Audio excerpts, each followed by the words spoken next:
وعلیکم السلام شمیم چھاوڑا، خیریت ہے؟ ارے ملا جی اپنی تو موج آ رہی ہے، اور سنائیے کیسے جی رہے ہو؟ ارے ملا جی آپ لوگوں کی فقیری دور ہوگی کہ نہیں؟ یہ کیا دو کولی کا لباس پہن رکھا ہے؟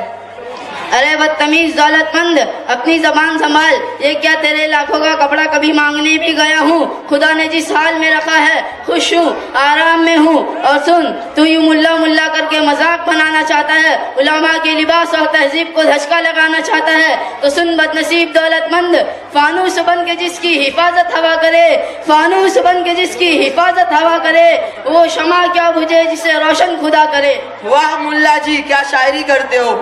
بتاؤ کہ رمضان کے مہینے میں ہم لوگوں سے بھیک مانگنے نہیں آتے، اور جب ہم لوگ ٹکڑے دے دیتے تو جھک جھک کر شکریہ ادا کرتے ہو۔ کیا میں کچھ غلط بات کہہ رہا ہوں؟ جو حقیقت ہے وہی تو کہہ رہا ہوں۔ تم لوگ ہو ہی دو کوڑی کے، تمہارے وجہ سے ہم لوگوں کی انسلٹ ہوتی ہے۔ یہ جھولا یہ رسید چلے بھیک مانگنے۔ مجھے بہت افسوس ہو رہا ہے تمہاری جاہلیت پر۔ پہلے تو میں سمجھتا تھا کہ تم مغرور ہو، مگر اب معلوم ہوا کہ ٹھیٹ جاہل بھی ہو۔ تم نے رمضان کی بات جو کہی ہے تو اس کا جواب یہ ہے کہ ہم اپنے لیے نہیں، مہمان رسول کے لیے مانگنے جاتے ہیں، اور تم جو کچھ بھی دیتے ہو وہ تمہارے باپ کا نہیں، وہ تو اللہ کا حق ہے۔ اللہ سے دعا کرو کہ اللہ میری دولت میں کال پڑ جائے تاکہ ہم لوگ تمہارے گھر تھوکنے بھی نہ جائے۔ تم نے کبھی دیکھا ہے غریبوں سے مانگتے ہوئے، بیواؤں سے مانگتے ہوئے؟ ہرگز نہیں۔ ہم صرف اس سے وصول کرتے ہیں جو صاحب نصاب ہو۔ تم چندے کو ہنستے ہو۔ کاش تمہیں آج سے 1400 سال پہلے کا واقعہ معلوم ہوتا کہ خود حضرت محمد رسول اللہ صلی اللہ علیہ وسلم نے چندہ لیا تھا۔ اس واقعہ میں حضرت ابو بکر، حضرت عمر رضی اللہ عنہ کا ایک دلچسپ واقعہ بھی پیش آیا ہے۔ اگر تمہیں یہ ساری باتیں نہیں معلوم تو جاؤ جا کر ڈوب مرو۔ ارے سب پتہ ہے، کیا رسول اللہ صلی اللہ علیہ وسلم بھی جھک جھک کر شکریہ ادا کرتے ہیں؟ بڑے چلے تاریخ بتانے والے، ذرا آپ لوگ بھی ملا جی کو دیکھو، بڑے قابل بنتے ہیں۔ ارے بھائیو، یہ لوگ تو پورے سماج اور سوسائٹی کو گندا کر کے رکھ دی ہے۔ اب سماج اور سوسائٹی ان لوگوں سے پناہ چاہتی ہے، کب یہ خالی ہو۔ بھاری آفت بنے ہوئے یہ لوگ۔ تم نے جھک جھک کر شکریہ ادا کرنے والی بات جو کہی ہے تو وہ کسی درجے میں سچ ہے کہ جاہل قسم کے مولویوں نے تم مالداروں کا شکریہ ادا کر کے تمہارا دماغ خراب کر دیا ہوگا۔ مجھے دیکھ، تو نے کبھی بھی مجھے جھکتا ہوا پایا ہے؟ یاد رکھ، جو لوگ واقعی خادم دین ہوں گے وہ اخلاق ضرور پیش کریں گے لیکن تیرے سامنے جھکیں گے نہیں۔ ارے کتنے ہیں؟ 2-4۔ بھلا ان سے کیا ہوتا ہے؟ اعتبار تو اکثریت کا ہوتا ہے۔ نہیں، تم جھوٹے ہو، اکثر ایسا نہ کرتے ہیں اور نہ انشاءاللہ ایسا کریں گے۔ شاید تمہیں یا تم جیسی کمیونی سوسائٹی کو یہ معلوم نہیں کہ قرآن کیا کہتا ہے۔ حدیث میں رسول اللہ صلی اللہ علیہ وسلم نے کیا فرمایا؟ اللہ کا ارشاد ہے انما یخشی اللہ من عبادہ العلماء۔ دوسری جگہ اللہ کا ارشاد ہے فاسألوا اہل الذکر ان کنتم لا تعلمون۔ تیسری جگہ اللہ کا ارشاد ہے فَإِن تَنَازَعْتُمْ فِي شَيْءٍ فَرُدُّوهُ إِلَى اللَّهِ وَالرَّسُولِ وَأُولِي الْأَمْرِ مِنكُمْ۔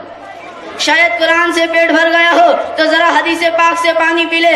رسول اللہ صلی اللہ علیہ وسلم نے فرمایا نبیوں کے وارث علماء ہیں، نبیوں نے علم دین کو وراثت میں چھوڑا ہے۔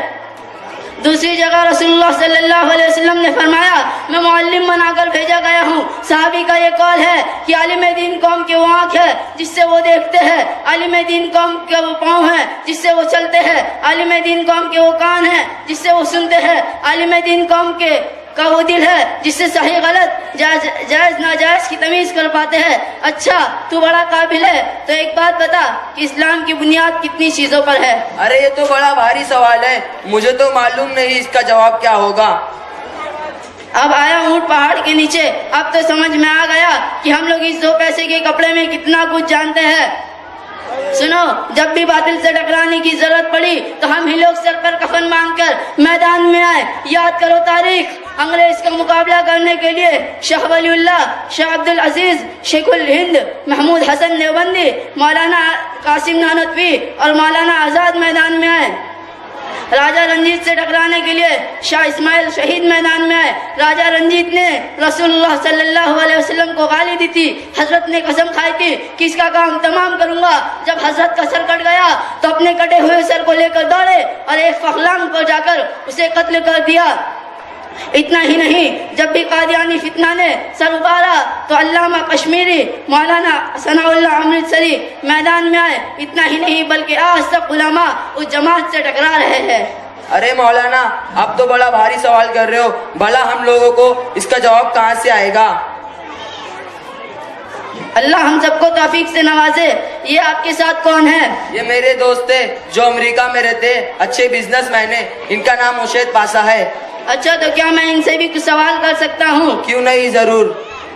اچھا تو بھائی صاحب آپ یہ بتائیں کہ غسل میں کتنے فرض ہوتے ہیں؟ ارے ملا جی، تم نے ہم کو ایک دم جاہل ہی سمجھ رکھا ہے کیا؟ غسل میں 3 فرائض ہوتے ہیں. نمبر 1 گرم پانی، نمبر 2 صابن دانی، نمبر 3 اوپر سے نیچے تک پانی ہی پانی. واہ پاشا صاحب واہ. اچھا بھائی صاحب آپ بھی تو اپنا ذرا نام بتا دے. میرا نام سہیل پاشا ہے. اچھا تو آپ مسلمان ہیں، تو یہ بتائیے کہ ایک مسلمان کے اوپر کتنی نمازیں فرض ہے؟ ارے مولانا صاحب، میں نماز تو بڑی پابندی سے پڑھتا ہوں، اس سوال کا جواب تو میرے لیے کچھ نہیں ہے. نمبر 1 جمعہ کی نماز، نمبر 2 عید کی نماز، نمبر 3 بقرہ عید کی نماز. واہ پاشا صاحبان واہ. کتنے افسوس کی بات ہے کہ آپ لوگ اپنے آپ کو مسلمان کہتے ہیں، علماء کو برا بھلا کہتے ہیں اور انہیں حقیر سمجھتے ہیں، اور آپ کو تو دین کی بنیادی باتیں بھی نہیں معلوم. یہ دیکھو میرے ساتھ مدارس کے یہ کچھ چھوٹے بچے ہیں، دین کے بارے میں ان سے جو چاہو معلوم کر سکتے ہو. تمہیں ان چھوٹے بچوں سے یہ اندازہ ہو جائے گا کہ جن علماء کو تم حقیر سمجھتے ہو ان کی کیا شان ہوتی ہے. بچوں مجھے تو کچھ خاص آتا نہیں، تم لوگ ہی بتا دو تم نے اپنے استاد سے کیا سیکھا ہے. چچا جان، آپ کو معلوم ہونا چاہیے کہ اسلام کی بنیاد 5 چیزوں پر ہے. نمبر 1 کلمہ، نمبر 2 نماز، نمبر 3 زکات، نمبر 4 روزہ، نمبر 5 حج. مجھے تو افسوس ہو رہا ہے کہ دنیا میں ایسے بھی مسلمان ہیں جنہیں غسل کے فرائض بھی نہیں معلوم. سنو میں بتاتا ہوں. غسل میں 3 فرض ہیں.